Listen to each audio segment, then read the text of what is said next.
Welcome to another episode of Unraveling Success. I am so excited to have our guest today, Joel Moelter, on with me. And so let me tell you a little bit about Joel before I hand the reins over to him to share his definition of success. So Joel Moelter lives in Hudson, Wisconsin. He is married to his wife, Jennifer, and they have 3 kiddos. He owns MeCo Business Development Company, and they've been in business for 16 years. I'm excited for you to share the evolution of that company because I think it's a really cool path. In his spare time, Joe has a lot of hobbies, and I'm going to read them off. He loves serving God, family time, weightlifting, raising and training his pup, Brixton. We'll have to share puppy stories. I have a very naughty one at home. Education and personal growth, anything and everything on the water, same. And Bitcoin, digital assets, blockchain, and Web3, which is completely foreign to me. What words would he use to describe his keys to success? Introspection, awareness, honesty, integrity, clarity, being curious, which I think is such a key. Stay curious. Humility, evolution, development, improvement, vision, dedication, and drive. And I love all of it. So awesome. Well, Joel, welcome. I'm excited to connect and share your story. And do you want to kick us off by sharing your personal definition of success? Sure, absolutely. And thank you so much, Beth, for having me on. I greatly appreciate it, and have watched some of your other podcasts, and very cool what you're doing here. So Thank you. So I appreciate the opportunity and honored that you invited me to be here with you. So, Beth, in thinking about my definition of success, I would say that for the greater majority of my life, I subscribed to the American capitalist agreement that economic status, is the metric with which we gauge one's success. And therefore, I spent the greater part of my life chasing financial gain vigorously. But ultimately, that did not fill my cup. That did not bring the happiness and joy that I anticipated, that it would. Maybe short-lived at moments, and certainly there are plenty of moments of happiness and joy, but financial gain left me unfulfilled. And just not happy as a human being, as a person. And I would say the last couple of years, probably, God has shown me that what's really important in life is what I value most, I guess, is my happiness. It's really quite simply, it's just my happiness. Experiencing joy, and just an inner well-being. And for me, that's waking up in the morning and being excited about the day ahead of me and the people in my life, the people that I surround myself with, looking forward to being around these people, having them in my life, the tasks that I'm going to engage in throughout the day, being excited to engage in those tasks and the experiences that I have forthcoming. And then laying down at night and feeling good about myself, feeling good about the person that I am, feeling good. And this is probably really most important.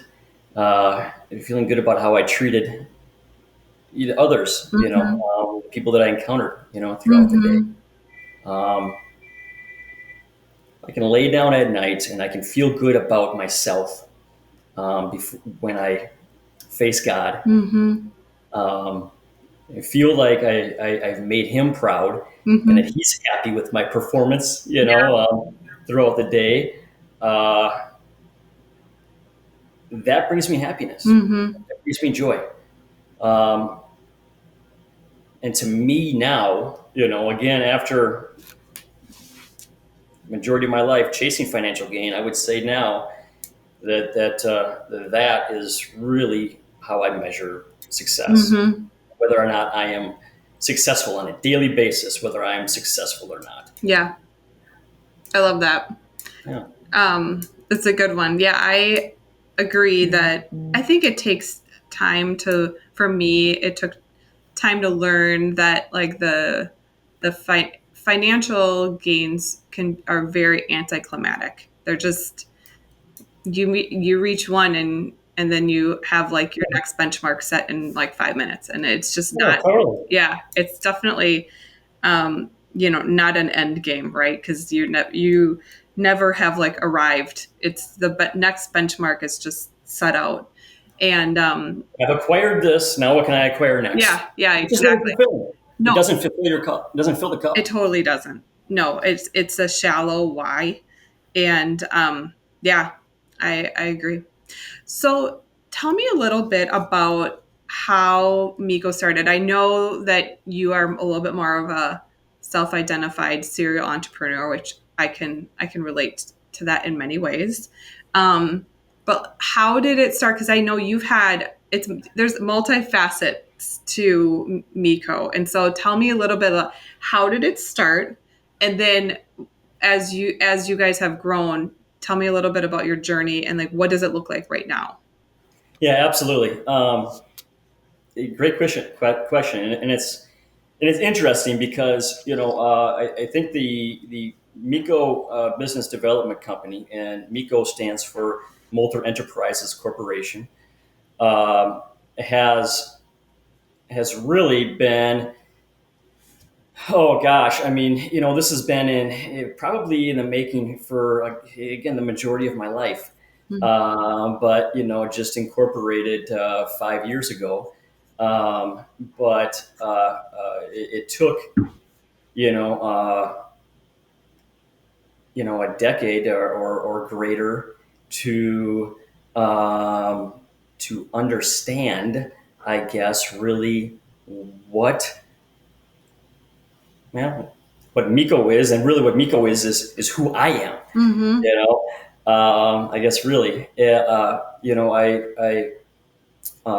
an adult, professionally, I guess I have been starting businesses since in my 20s, and over the last 20 plus years, I've had businesses from wellness clinic, to a cleaning business. Most recently, we're launching a heating and air HVAC, company, Mm-hmm. and several service businesses in between. Construction, maintenance, handyman businesses, a lot of different, I guess, all service related. Mm-hmm. Um, and for the most part, I worked in all of these businesses that I began. Um, you know, Typically as the primary owner operator, to get them off the ground. Um, but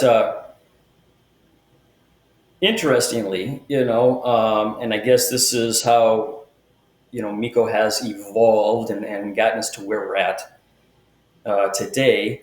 Um, 5 years ago or so. And I think this is, this was after I've reached a point now Mm-hmm. um, within my businesses that I'm able to kind of step back, right, as an Mm-hmm. owner operator, and I'm not working for my businesses. I'm not working in my businesses so much, and I'm working more on the business. Yeah. Um, I'm able to see at this point that I'm really none of these things that I was doing in my business. One of probably my most successful businesses is a landscape construction company. And while I was performed landscape construction for many years, um, I'm not a landscaper. Mm-hmm. I actually don't have any passion for landscaping at all. Interestingly enough, um, I have a passion for providing people with uh, enriching products. Mm-hmm. One of which is landscaping. Right. My landscape company does not actually. I tell my team, we're not selling patios here. We're selling life enriching Mm-hmm. products. That's what our products are. They enrich people's lives. And so, while I may not have a passion for building that patio, I absolutely have a passion for um, increasing the quality of other people's lives. Mm-hmm. I deeply enjoy that. But to circle back, what I realized is that while I don't have a passion for many of these tasks that I was performing within these companies, what I do have a passion for is building the company itself. Yeah. Um, building a brand, um, building the systems, the processes within that brand. Mm-hmm. I have a real passion for that. Mm-hmm. Getting people, empowering people, Yeah. finding the strengths within people, Mm-hmm. finding the talents within people, pulling that out of them, um, helping them uh, reach their highest potential um, with their talents. I have a real passion for that. I Mm-hmm. really enjoy doing that. I love doing it. That's what's fulfilling, Mm-hmm. for me. And so yeah, so that's something I realized a few years back, and I realized that ultimately that's kind of what I've been doing all along, Mm-hmm. for the last 15 years, in creating these companies um,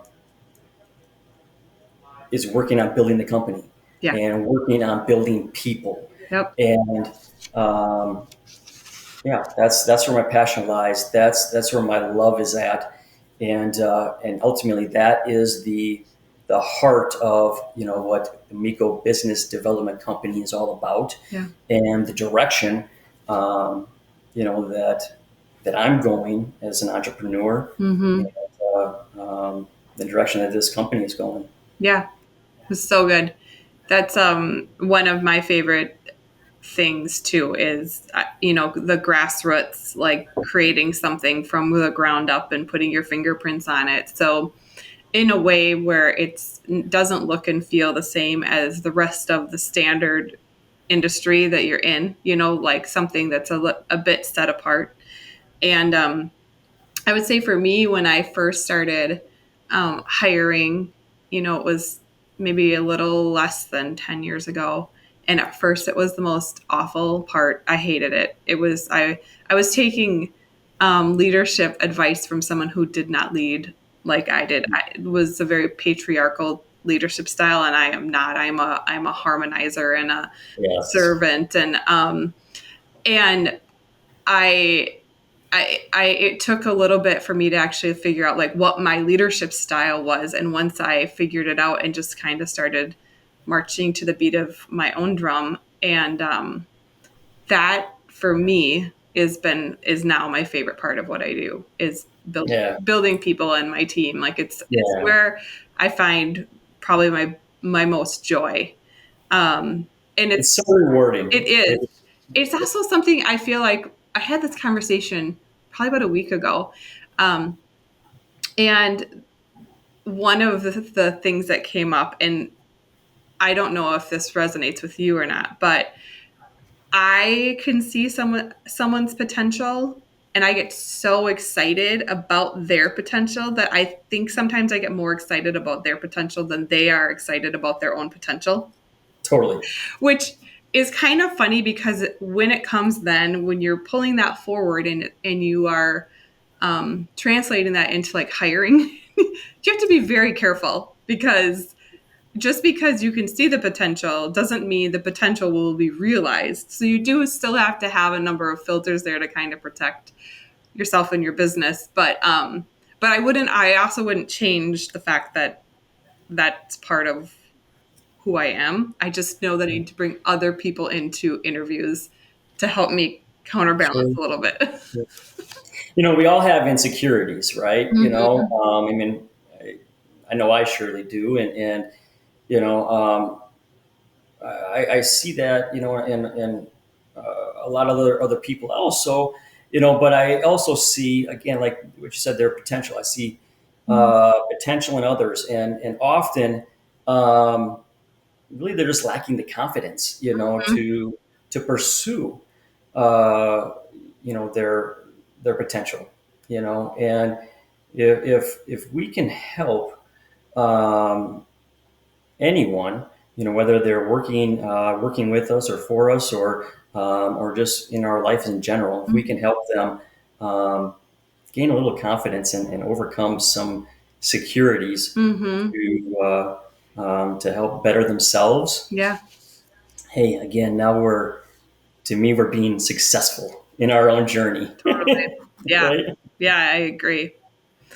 Okay, so I know that your faith plays a significant role in your life.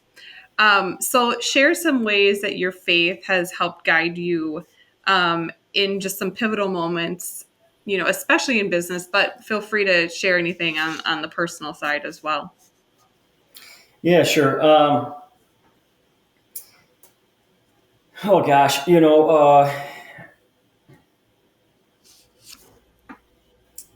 I guess first and foremost, prayer is huge. Mm-hmm. For me, I I spend a lot of time actually, and sometimes it's very brief moments, Mm-hmm. um, but throughout the entire day, just in prayer and seeking guidance from the Lord, Mm-hmm. um,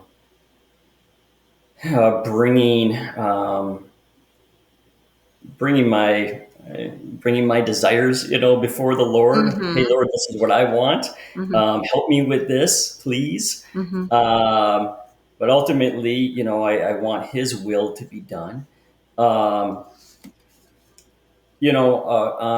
on both a professional level and on a personal level, it's been my experience that if when I have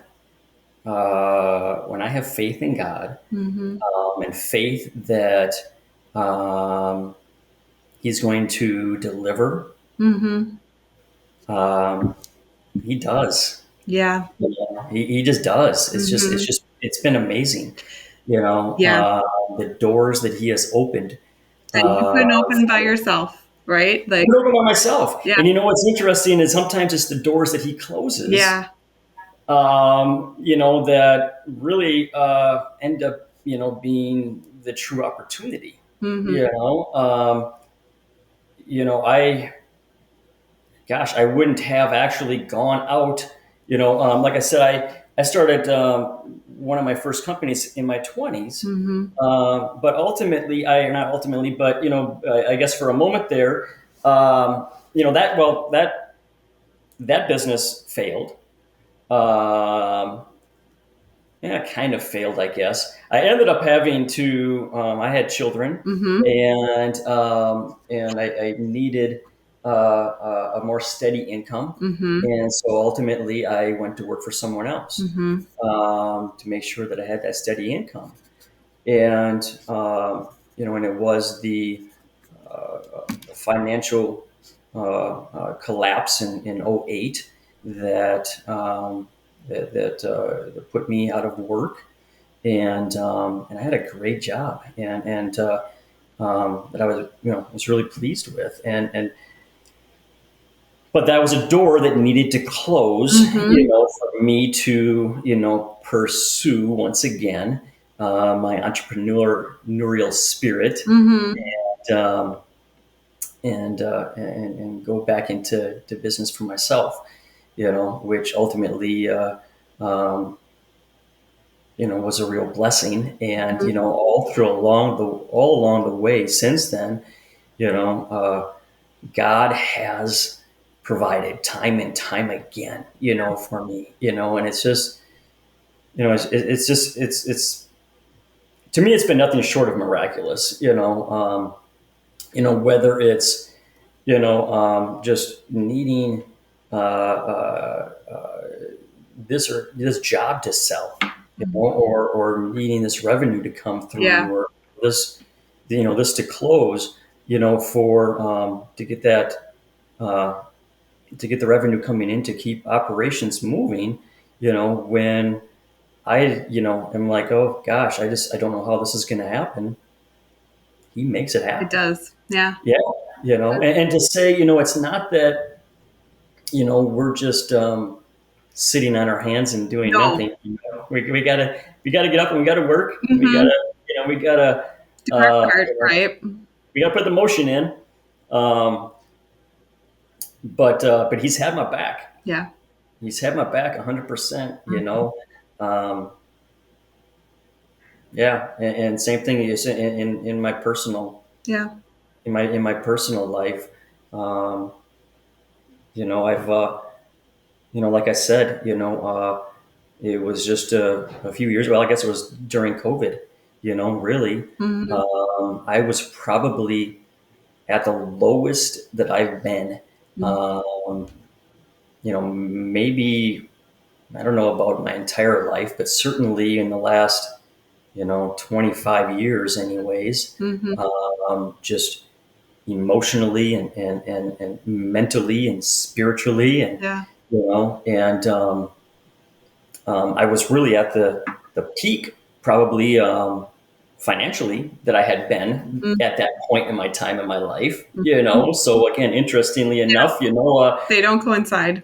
they don't. No. It's not synonymous, with being happy. That financial status, and you know, um, a series of events, over the course of a couple of years there, kind of put me at the bottom, Hmm. um, emotionally and mentally and spiritually. Hmm.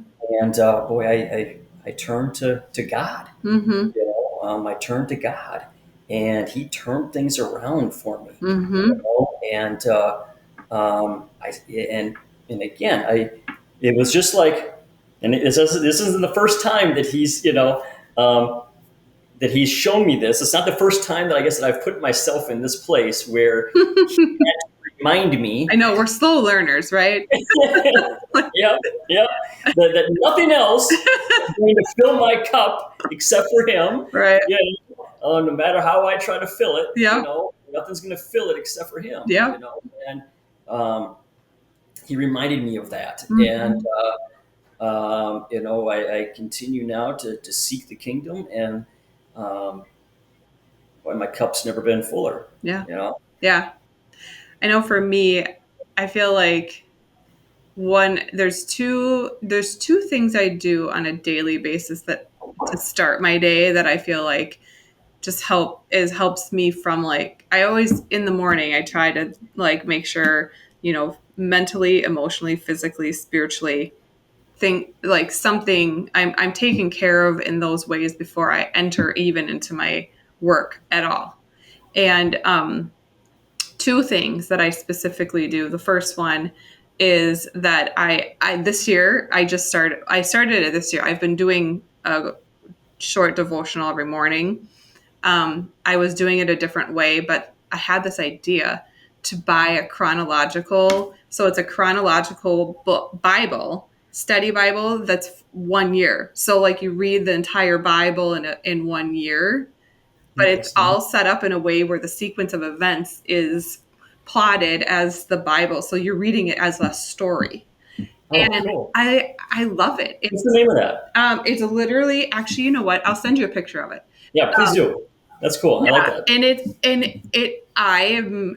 it's been so fun Yeah, because you that would just be. it all like it just follows in sequence then, which just for some reason is so much easier in my brain than like bopping back and forth and trying to remember like who wrote this and when was this time frame and how does this tie again, and just it's been really fun. So I do that. I read my day in that Bible, and then I have notes. Like I have to remind myself to do things. So I have notes all over. But I one of the sermons that our pastor did, it was a few months ago, but he talked about being so careful of like what you're filling up with, which reminded me back in the day because my parents did a lot of like missions work on and off, like in and out of the missions field. We went to this youth with a mission camp one time, and I think I was like 8. But we did this whole skit on garbage in, garbage out, and Huh. basically talking about, and which then the sermon was talking about being so intentional with what you fill up with. And so I have notes all over to remind me to play worship music. So like on the way to the gym in the morning, I have worship music. On the way back from the gym, on the way to work, I have. So I always just have that on. So there's just that fill that's constantly happening. But like from a daily standpoint, like I'm super specific about how I'm filling up. Absolutely. What you see, what you hear, Yeah, you're putting into you, and yeah, that is. I know for me personally, it definitely has a huge impact. it's huge. Huge Yep. impact, on what comes out. And You so, know, yeah, I want things. I want to only, you know, um, absorb or allow things in that mm-hmm. again are going to be soul enriching Yeah. and are going to encourage me to seek His kingdom. Yep. And yeah, Yeah. So good. All right. So what tell me some of your habits that you practice as an entrepreneur to keep yourself on track, kind of in growth mode, both personally and professionally. So, what are some like daily habits that you have, weekly habits that you have? I know we talked on the faith piece, like specifically, but I'm talking more like, like probably could write a book on morning routines because I am like super like don't mess with my morning routine. And I have some other things that I do within my business to help me as well. So, but what are some things that you do? yeah. As I mentioned, for me, prayer is everything. I mean, that just has to that starts everything, and that has to just be part of my life. Mm-hmm. Um, yeah, again, my walk in faith is critical, for my well being. Mm-hmm. That goes hand in hand, or I should say, maybe my fitness goes hand in hand, kind of with that. For me, it's I would say that the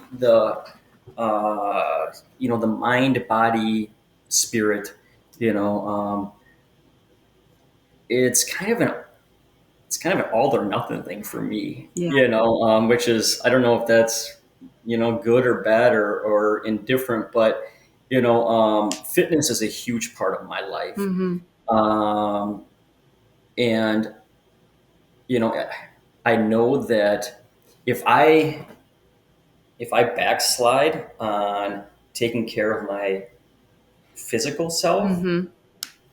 I eventually begin to backslide on taking care of my Mm-hmm. spiritual self. Yep. And if I backslide on taking care of my spiritual self, I'm going to backslide on taking care of my emotional and mental well-being. Yeah. They just all kind of, you know,